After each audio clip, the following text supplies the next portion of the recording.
Graça e paz, meus irmãos, bom dia. Deus abençoe a vida de cada um de vocês nessa manhã especial, maravilhosa. Vamos conter as lágrimas para a noite, né? Agora pela manhã estamos comemorando o aniversário da igreja. A despedida será à noite. Que Deus os abençoe, os irmãos que vieram de longe, vieram aqui reunir conosco para adorarmos ao Senhor em espírito e em verdade. Dia maravilhoso, dia de festa, dia de gratidão, o dia de batismo. Louvado seja Deus. Parabéns, minha irmã, a melhor decisão da sua vida você tomou. Que Deus te abençoe e que a graça do Senhor superabunde na sua vida ricamente.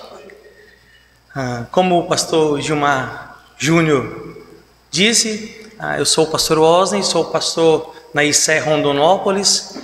Esse ano completa 7 anos que estamos ali à frente da igreja. Sou casado com a mulher mais linda e maravilhosa do mundo, que se chama Kelvia Nara Souza da Silva Vilete. E temos juntos 3 filhos, Larissa, Isabela e Caleb. O desejo dela era estar aqui, mas ela foi impossibilitada por conta do seu trabalho. Mas ela está lá, orando e louvando a Deus pela vida da igreja. Sem delongas, quero convidá-los a abrir as suas Bíblias, Atos dos Apóstolos, capítulo 2, dos versos 42 ao verso de número 47.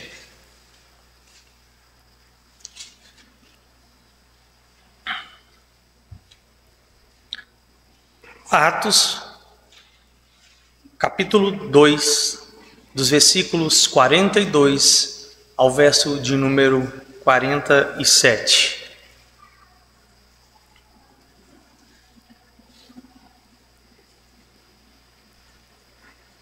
Diz assim a palavra do nosso Deus: E perseveravam na doutrina dos apóstolos e na comunhão, no partir do pão e nas orações. Em cada alma vivente havia temor. E muitos prodígios e sinais eram feitos por intermédio dos apóstolos. Todos os que creram estavam juntos e tinham tudo em comum. Vendiam as suas propriedades e bens, distribuindo o produto entre todos, à medida que alguém tinha necessidade. Diariamente perseveravam unânimes no templo, partiam o pão de casa em casa, tomavam as suas refeições com alegria e singeleza de coração, louvando a Deus e contando com a simpatia de todo o povo. Enquanto isso, acrescentavam-lhes o Senhor dia a dia os que iam sendo salvos. Queridos e amados irmãos, temos aqui uma perícope, um trecho da palavra de Deus que marca o início da igreja do Senhor, que marca o começo de um plano, de uma estratégia que sempre existiu no coração de Deus por conta da sua onisciência, do seu poder, do seu domínio. Temos aqui um trecho maravilhoso em uma igreja a qual nós temos que ter como modelo diariamente para a conduta, para a caminhada da igreja local, sempre olhando para esses irmãos com um olhar maravilhoso e agradável, vendo a graça, a misericórdia e o poder do Senhor. Nós temos um contexto histórico para chegar aqui. Temos a despedida de Jesus dos seus discípulos e apóstolos. Eu preciso ir. Mas Jesus disse que ficaria um consolador. Ele deixaria o Espírito Santo para consolá-los. E uma ordem: vão para tal lugar, esperem por um determinado tempo e eu darei um sinal. Assim então fizeram a promessa do Consolador, a descida do Espírito Santo,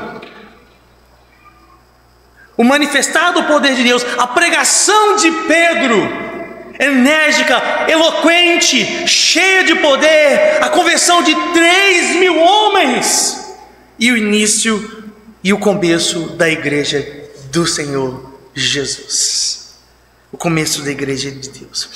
Dr. Lucas, ele delicadamente descreve esses momentos de forma estratégica e separada para expressar com grande clareza o que é o Senhor, o que é a igreja do Senhor, o que é o poder de Deus.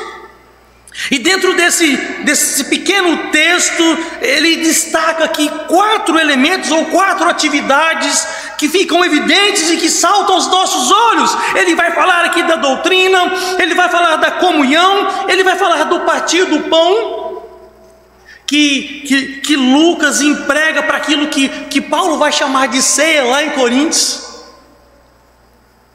E ele vai falar das orações.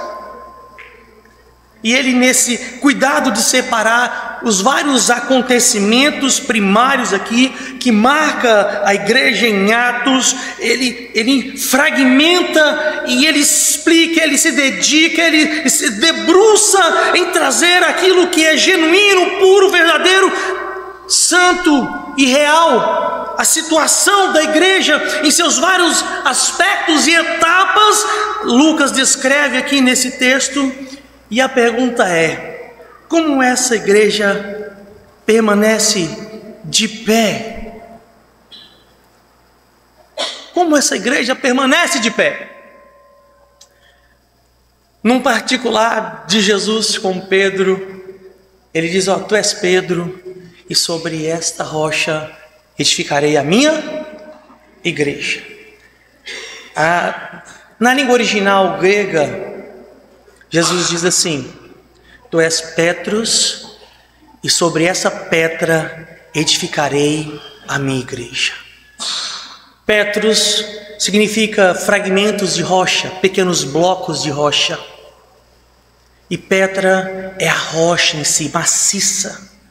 E ele diz: tu és Petros, fragmento de rocha, e eu sou a rocha, e sobre esta rocha edificarei a minha igreja. Ela está de pé porque Jesus é o dono dela. Ela permanece firme, e as portas do inferno não prevalecerão, porque Jesus é o dono dela. Ele comprou com o seu sangue carmesim, com o seu sangue precioso. Ele deu a vida por ela.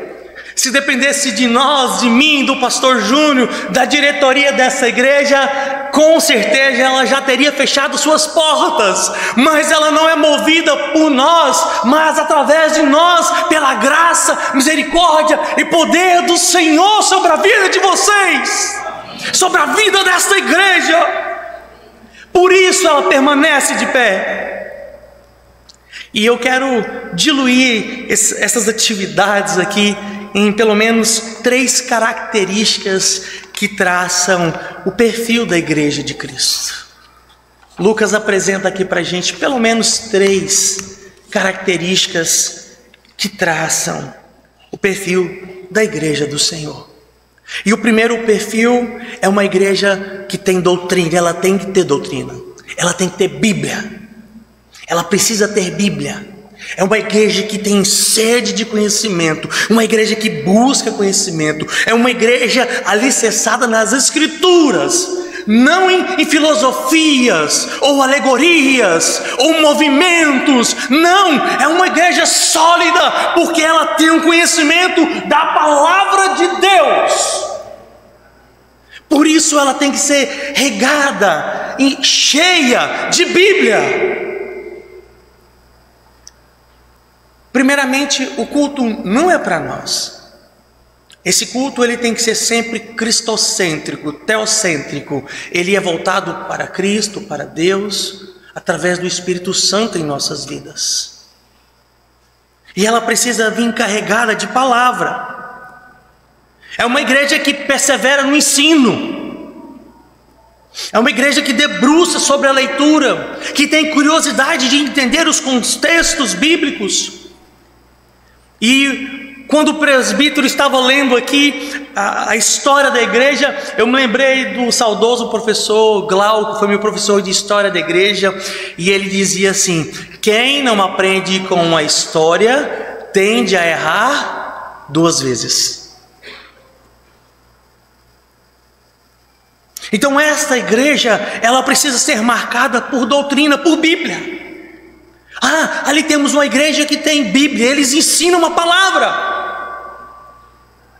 Eles entendem, eles pregam de forma genuína, singela, simples, a palavra de Deus, e isso feito com temor, com amor. Olha o que diz o verso 42 e 43. E perseveravam na doutrina, na palavra dos apóstolos e na comunhão. Por que é que Lucas usa essa ideia, doutrina dos apóstolos? Porque foram alunos presenciais de Jesus Cristo, aprenderam, foram guardiões da verdade, da palavra ensinada por Jesus. Homens carregados de conhecimento, de temor nos seus corações, e também podemos traduzir essa palavra aqui por reverência à palavra de Deus, a Cristo, aos seus ensinamentos. Eles perseveravam na doutrina diariamente, todos os dias. Eles conheceram a Jesus, viram e experimentaram do seu poder imensurável, da sua graça salvífica. A redenção dos seus pecados veio através do Mestre, e eles entenderam que precisavam continuar essa caminhada, essa grande comissão de ir por todo mundo e pregar o Evangelho de forma genuína, singela, transparente. Então uma igreja, ela tem que ter doutrina, ela precisa. Uma igreja que tem Cristo como rocha, como alicerce, como suporte firme, ela tem Bíblia. Ela não se desvia, ela não deixa se levar por modismos, por sincretismo ou por pragmatismos religiosos. Não, é uma igreja que tem uma base, ela tem sintonia com a verdade e ela entende. Ela entende a palavra de Deus. Olha o que diz 2 Timóteo 3, 16 e 17. Toda a escritura é divinamente inspirada e proveitosa para ensinar, para repreender, para corrigir, para instruir em justiça, para que o homem de Deus seja perfeito e perfeitamente preparado para toda boa obra. Aleluia. Glória a Deus. Então, meus irmãos, não perca tempo com filosofias, com modismos. Não deixe se enganar. O próprio Paulo vai dizer que chegaria um tempo que as pessoas tornariam seus próprios deuses, entupiriam seus ouvidos de comichão e darão atenção a doutrinas de demônios, se desviando da verdade, por falta de fundamentação, por falta de alicerce, por falta de Bíblia, por falta de conhecimento. Lembre-se, quantidade nunca foi e nunca será qualidade. Nunca será. Quantidade nunca será qualidade. Uma igreja que pertence a Cristo, ela tem a Bíblia como seu manual de regra, de conduta, de fé e doutrina. A Bíblia é os parâmetros. Ela descreve aquilo que devemos fazer e como devemos fazer e como devemos caminhar como igreja do Senhor Jesus. Verso 43. Em cada alma havia temor, e muitos prodígios e sinais eram feitos por intermédio dos apóstolos. Aqui é um sinal vivo que Jesus deixou especificamente para os apóstolos.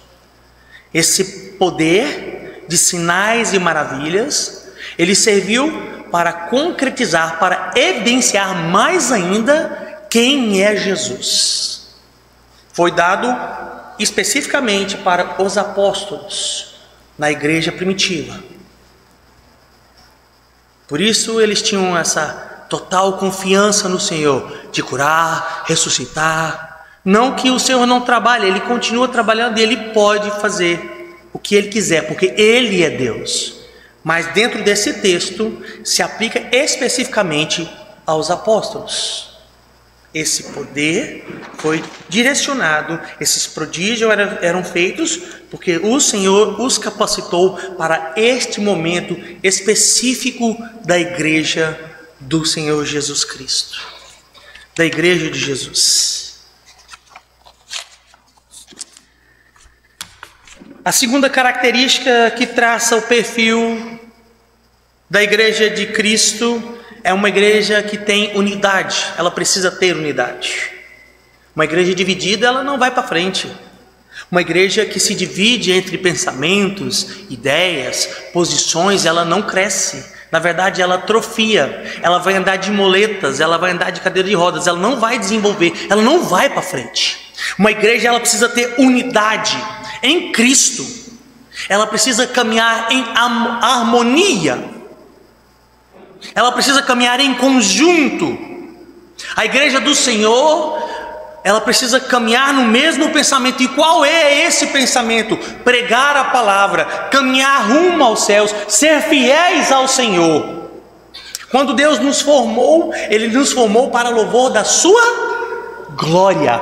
E é exatamente isso que eu e você como igreja precisamos fazer: louvar e bendizer o nome do Senhor. Louvado seja Deus. Fomos alcançados pela graça irresistível do Senhor. Efésios 2, 8, 9 diz isso. Vós sois salvos pela graça mediante a fé. Isso não vem de vocês, é dom de Deus. E devemos glorificá-lo como igreja por esse dom maravilhoso. E nada que eu e você possamos fazer pague o sacrifício de Jesus. É uma conta impagável, incalculável. Não temos condições. Quem nos capacita é o Senhor. Quem capacita a igreja é o Senhor. É Ele que dirige vocês. E para isso precisa ter unidade. Unidade em Cristo. A igreja do Senhor, ela precisa ser indivisível. Ela não pode tomar partidos próprios. E para que essa igreja caminhe em unidade, precisa haver humildade, simplicidade, perdão, reconhecimento quanto erra. São características que marcam a igreja de Jesus. A igreja que caminha em unidade, eles caminham num único e absoluto propósito: glorificar o nome do Senhor, pregar a palavra verdadeiramente, genuinamente. Olha o que diz o verso 44: todos os que creram estavam juntos e tinham tudo em comum. Eles tinham tudo em comum. Como diz, espera aí, eu torço para o Flamengo, você torce para o Palmeiras. Isso agora fica de lado, porque o maior objetivo nosso é Cristo, e nisso nós concordamos. Por isso caminhamos unidos no amor ao Senhor. Por isso caminhamos. Essa é a ideia. As minhas indiferenças, elas são colocadas de lado quando Cristo é o centro da igreja, quando Cristo é a marca da igreja. E essa unidade, ela prevalece, mesmo que os ventos batam forte das portas, mesmo que as janelas se abalem, ela permanece firme, porque ela está unida, não pelo conhecimento e poder ou força dos vossos braços, mas porque Cristo é o dono dela. É Ele que manda. Ele é o Senhor desta igreja. Ele é o Senhor da vida de vocês. É Ele que é a nossa bússola. Ele é o nosso caminho. E nós marchamos para o alvo, para Cristo, para a cruz de Cristo vazia. É a marca do cristianismo, é a marca da igreja. A cruz do Senhor vazia. Ele venceu a morte e vive e reina. Louvado seja o seu nome. Verso 45 diz assim: vendiam as suas propriedades e bens, distribuindo o produto entre todos, à medida que alguém tinha necessidade. Agora aqui nós temos que ir na contramão de algumas ideologias. Não venda tudo que você tenha e nem traga suas escrituras para a igreja, por favor, não façam isso. Não entregue tudo e vá morar de aluguel, ou dê seu carro e fique de a pé. Não é isso. Não é essa a ideia do texto. Eles sangram o texto quando fazem essa interpretação. Eles mancham as escrituras quando interpretam segundo os seus desejos e vontades. A ideia aqui é de um coração aberto, e isso está dentro da unidade da igreja. Aquele que tem mais dispõe de um pouco que tem para socorrer aquele que não tem nada. É essa a ideia do texto. À medida que se fazia necessário, eles vendiam o necessário para socorrer quem estava precisando. O objetivo da igreja não é se tornar milionária, nem ter 4, 5 milhões em seus caixas. Não é isso, porque aqui é um organismo vivo. Vocês são a igreja do Senhor. Aqui é o prédio onde nos reunimos. E se nos tirarmos esse prédio, pastor, não tem problema. Vamos nos reunir no pátio, na praça, em qualquer outro lugar, porque vocês são a igreja de Cristo. Vocês são a igreja do Senhor.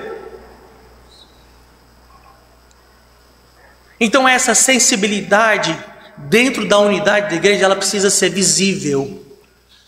Temos que observar a necessidade uns dos outros e compartilhar assim como nós podemos, adequadamente.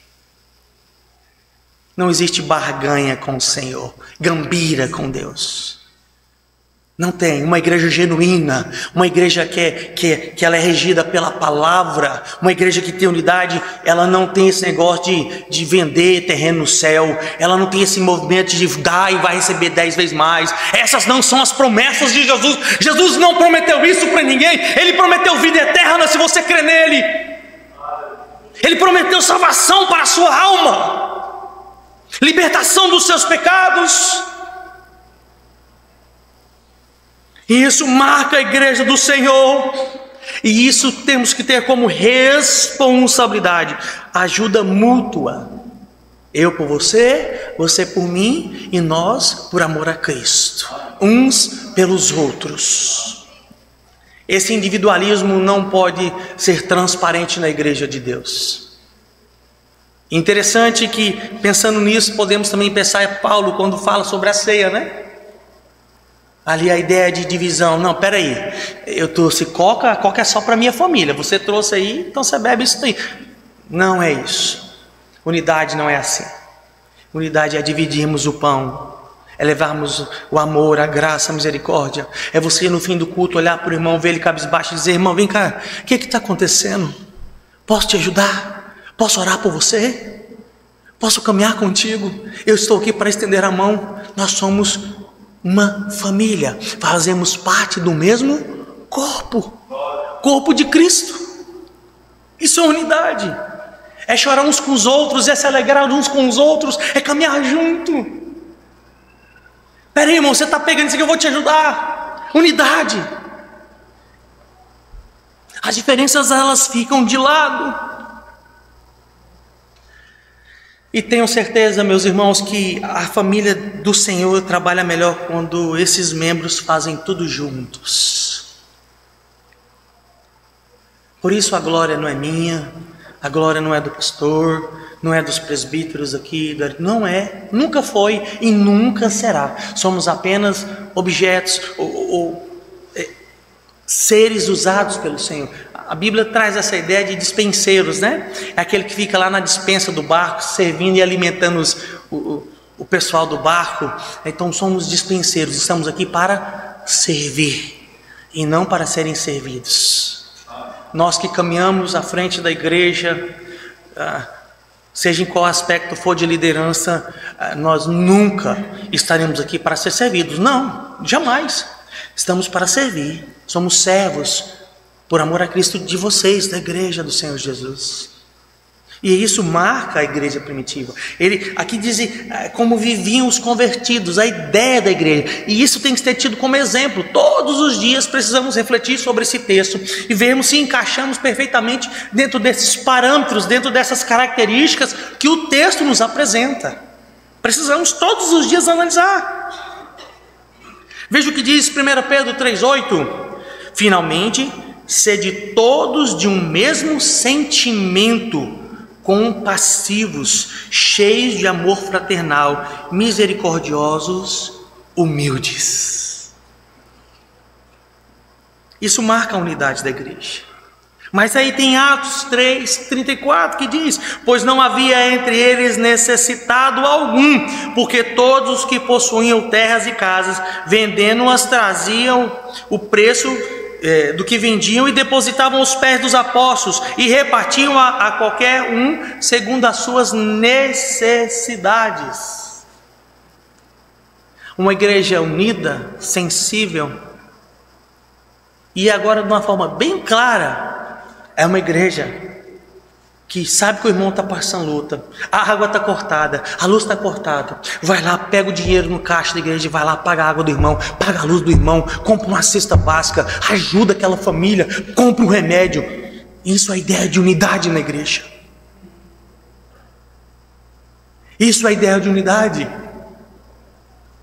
Nós não somos o dono dela, Cristo é o dono da igreja. Nós não somos melhores do que ninguém, porque muitas vezes floresce em nossos corações o orgulho e a soberba, porque cresce em nós a vaidade, o egoísmo de acharmos que somos melhor do que os outros. Não é isso que o Senhor quer de nós, nem de sua igreja. Não é isso que Ele quer da gente. Por isso Pedro diz: finalmente sede todos do mesmo sentimento, todos pacientes uns com os outros, amorosos, amigos, irmãos em Cristo. É isso que o Senhor quer de nós. Vivam, meus irmãos, esse amor de Cristo na igreja aqui em Lucas do Rio Verde. Sejam sensíveis às necessidades uns dos outros, dos irmãos, do pastor, da diretoria, do irmão mais simples, do irmão mais culto. Sejam sensíveis, sejam amorosos, cuidadosos, abracem, caminhem junto por amor a Cristo. Façam isso em nome do Senhor. Tenham compaixão, sejam piedosos, sejam gratos pela graça que vos alcançou. Pratiquem a generosidade diariamente, sejam generosos, amigos, fraternos, no amor do nosso Senhor Jesus Cristo.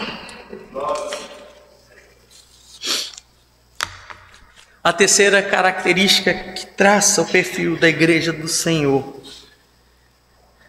ela precisa ter perseverança. A igreja do Senhor, que é alicerçada dentro da palavra, que tem unidade, ela persevera, nada abalará. Eles conhecem a doutrina de Cristo, eles sabem das promessas de Jesus. Essa igreja conhece, ela entende, ela experimentou do seu amor, da sua graça, e ela persevera até o fim, e esses obterão e alcançarão a vitória, a coroa da justiça. Perseverança até o último dia de nossas vidas. Olha o que diz o verso 46: diariamente perseveravam separados, unânimes, juntos aonde? No templo. Unânimes. E para quebrar um pouco dessa ideia que às vezes criamos, né? Veja o contexto, meus irmãos. À medida que a igreja primitiva ia crescendo, aumentava-se o quê? A perseguição. Mártires iam acontecendo. Homens, mulheres, crianças iam morrendo por amor a Cristo Jesus. Mas em nenhum momento eles titubearam, olharam para trás, em nenhum momento abandonaram a fé. Muito pelo contrário, quanto mais batia, mais forte ficavam, mais cresciam na graça e na misericórdia do Senhor. E à medida que essa perseguição aumenta, que começam a sacrificar apóstolos, decapitar homens, queimar homens e mulheres do Senhor, a igreja passa de adorar no templo e começa a adorar nas casas, nos lares, e depois se esparramam. Mas não vejam isso como uma tristeza, porque isso também faz parte do plano salvífico do Senhor para a igreja. Ela precisava sim ser dispersa, se esparramar, para que o evangelho fosse pregado aos quatro cantos da terra. E é exatamente isso que diz Marcos 16:15: ide por todo o mundo, pregai o evangelho a toda criatura. Não foi dividida, a igreja não foi dividida por conta da perseguição nem das mortes. Na verdade, ela se multiplicou e continua crescendo para a honra e glória do Senhor. Deus, Jesus, tem muitos escolhidos nessa cidade, esperando você, a igreja, pregar a palavra a eles. Muitos. Lembram da chegada de Paulo em Corinto? Ele prega, ninguém dá moral, é ameaçado, ele volta e diz: não vou mexer com isso não, eu vou embora. E o Senhor aparece a ele em sonho e diz: ei, volta lá, prega a palavra, eu tenho muitos escolhidos nesse lugar. Então, se essa igreja foi plantada há 20 anos atrás, isso, né? Ela foi plantada porque o Senhor a plantou. E se ela resiste, é porque ela pertence ao Senhor. E é tempo de trabalhar, é tempo de caminhar, é tempo de anunciar as boas novas de Jesus Cristo. Não se iludam com esse mundo, não se iludam com o que esse mundo oferece. Não acreditem em todo sorriso amarelo por aí, porque atrás de muitos sorrisos há um vazio profundo e que só pode ser preenchido por Jesus, por Cristo. Perseverem na pregação genuína da palavra de Deus. E essa perseverança, ela tem um preço, a qual eles pagaram lá atrás. Hoje pagaremos, e os que virão depois de nós continuarão pagando até a volta do Senhor Jesus Cristo. Até a volta do Senhor. A partir da igreja primitiva, o evangelho é esparramado através do grande Paulo, homem de Deus, apóstolo dos gentios. Ele leva a mensagem do Senhor e tantos outros pregam. Pedro permanece em Jerusalém, cuidando da igreja, pregando. Logo será crucificado. Que coisa, né? Parece um pouco hilário pensar que um pouco tempo atrás, Pedro, enérgico, cortando a orelha de soldado, brigando, dando porrada, agora se rende à caminhada de Cristo, da graça irresistível de Cristo. Que coisa maravilhosa, meus irmãos. Pedro, você me ama? Sim, Senhor, eu te amo. Cuida das minhas ovelhas. Pedro, você me ama? Senhor, o Senhor sabe. Cuida das ovelhas. Pedro, verdadeiramente você me ama? Senhor, tu sabes que eu te amo. E Jesus disse: por favor, Pedro, apacente as minhas ovelhas. Vocês são o rebanho do Senhor Jesus. Vocês são a igreja que irá morar no céu. Na verdade, somos uma parte dela. A igreja do Senhor irá se reunir logo, toda ela. Enquanto isso, estaremos aqui, vocês aqui pregando a palavra, vivendo o evangelho de Jesus, e eu em Rondonópolis e cada um na sua cidade. Mas fiquem tranquilos, pois muito em breve, como João diz em Apocalipse, o mar não existirá mais. Não haverá divisões mais, não haverá distância. Estaremos juntos e unidos para a glória do Senhor. E uma igreja saudável, meu irmão, uma igreja perseverante, ela atrai pessoas, ela atrai gente. As pessoas têm prazer de estar aqui, vamos lá. Igreja bacana, prega a palavra, unida, os irmãos são diferentes, verdadeiros, vamos lá. E eu não estou falando de igreja perfeita, porque não existe mesmo não. Nunca esperem isso, irmãos. Não se iludam, porque a gente, quando chega gente nova, a gente fala, nossa, que maravilha. Mas lembrem-se que todos são pecadores e que em um determinado momento, seja no começo ou depois, vão errar. E é aí que entra a graça e o amor, entra a unidade, entra a palavra, entra a perseverança. Essa é a ideia. Tenham esse zelo, perseverem, sejam unidos com a Bíblia, com a palavra, na qualidade do Senhor Jesus, que Ele que provém tudo na vida de vocês. Atos 1,14 diz assim: todos estes perseveravam unanimemente em oração com as mulheres e Maria, mãe de Jesus, e com os seus irmãos. Perseveravam unânimes, juntos, unidos no amor a Cristo. Atos 5,14 diz: e cada vez mais que se agregavam crentes ao Senhor em grande número, tanto de homens quanto de mulheres. De uma igreja modelo, de uma igreja exemplo, que tinha Bíblia como parâmetro, que tinha a unidade e o amor fraternal como parâmetro, uma igreja que perseverava, não temia as ameaças de homem, e não precisam temer mesmo. Porque a Bíblia diz, não temam o homem que mata o corpo, mas temos que temer aquele que tem poder para lançar a alma no inferno. É a Ele que temos que temer em reverência, nosso Jesus.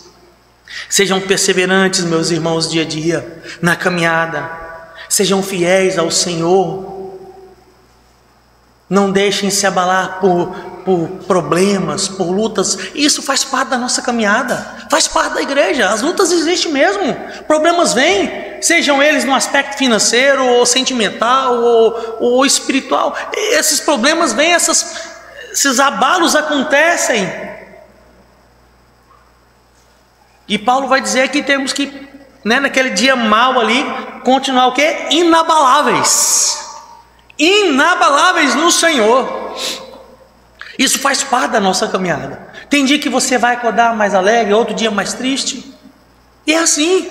E essa é a ideia: perseverar, continuar. O Senhor é a minha, é a sua força. Ele é que nos sustenta diariamente. É por Ele que estamos aqui, é por Ele que eu vim aqui, é por Cristo e por vocês, por amor à obra do Senhor Jesus.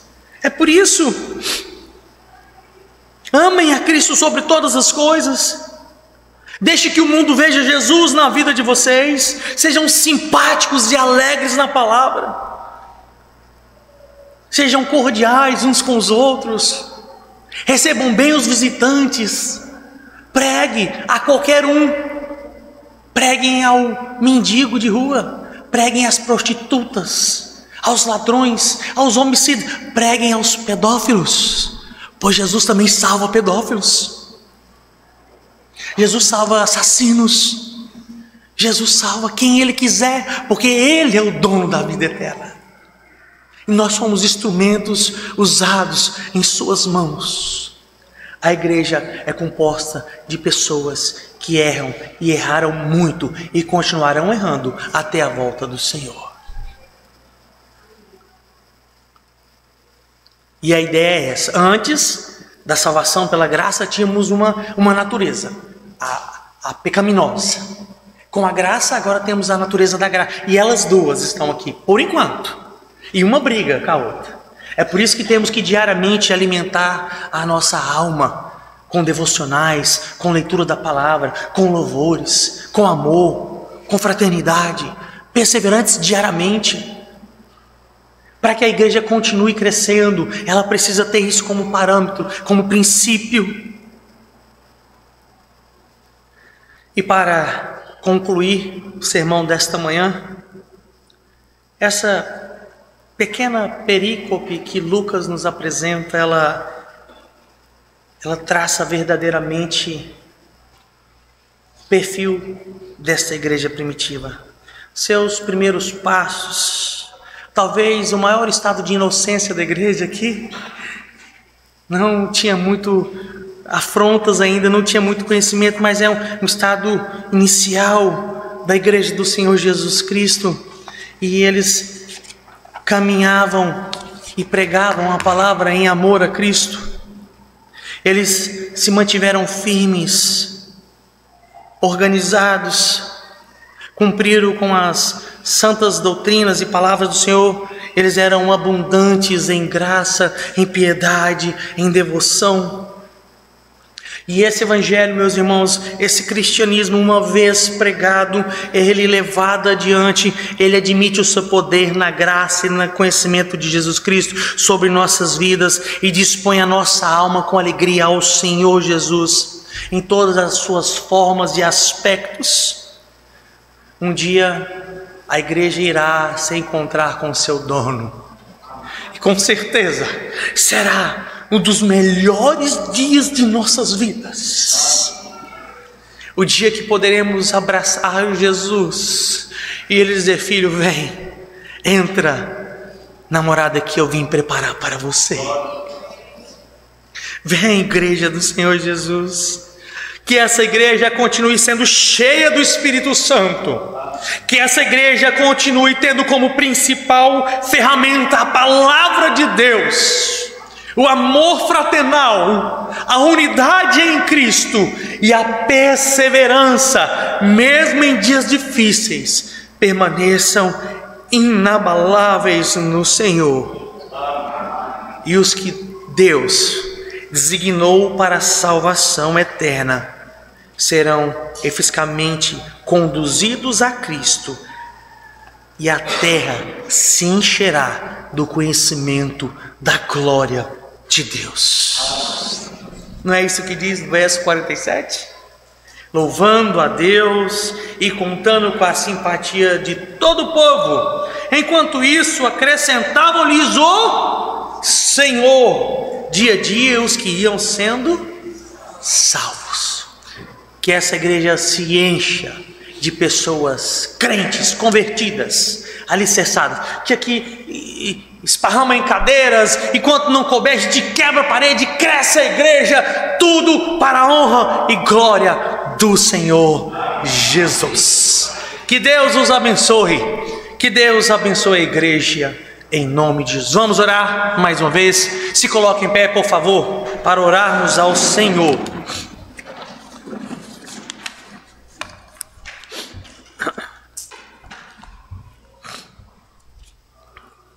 Deus, obrigado, Pai, pela mensagem pregada, a palavra transmitida à sua igreja. Obrigado, Senhor, pela vida desses irmãos, do pastor, da diretoria, que possamos, ó Deus, sair daqui confrontados, constrangidos pela palavra, e sermos melhores do que somos hoje, amanhã e continuamente. Que possamos entender a ideia, Pai, de doutrina, de palavra, de unidade, de perseverança, de amor mútuo, de respeito, de caminhada. Que o Senhor possa abençoar essa igreja e toda a igreja do Senhor Jesus espalhado pela face da terra. Assim eu oro em nome de Jesus. Amém.